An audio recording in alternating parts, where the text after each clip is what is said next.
we've been reporting that officials both inside and outside Ukraine now admit advances in the offensive are coming more slowly than they'd hoped. Why is that? What are some of the challenges that they're facing out there? Yes, good morning. The offensives are very, very slow indeed, because basically the Ukrainian armed forces, in simple terms, aren't strong enough yet. And the Russian forces have had a considerable amount of time to prepare their defenses. And if you look at the map, we're talking about prepared defenses, which in some places are 30 kilometers deep.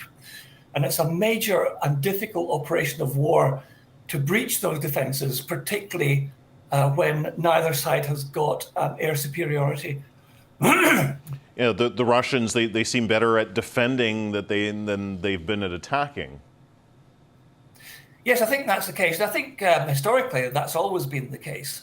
The Russian military doctrine is very much top-down, directed from above, whereas in Western circles, there's much more initiative allowed at junior levels of command, very much like the German model during the Second World War, which both the US and Britain and other NATO allies have adopted.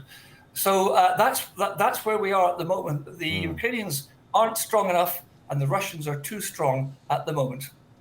Well, just to give one example of one of the challenges, for instance, when Ukrainians breach minefields, for instance, then the Russians can just sow them again. I mean, what effect does that have? Well, I mean, absolutely right. Breaching a minefield is a very complex and difficult operation. And it's not just the engineers who go in first and clear the mines out of the way. They have to be protected both against ground fire and attack from the air.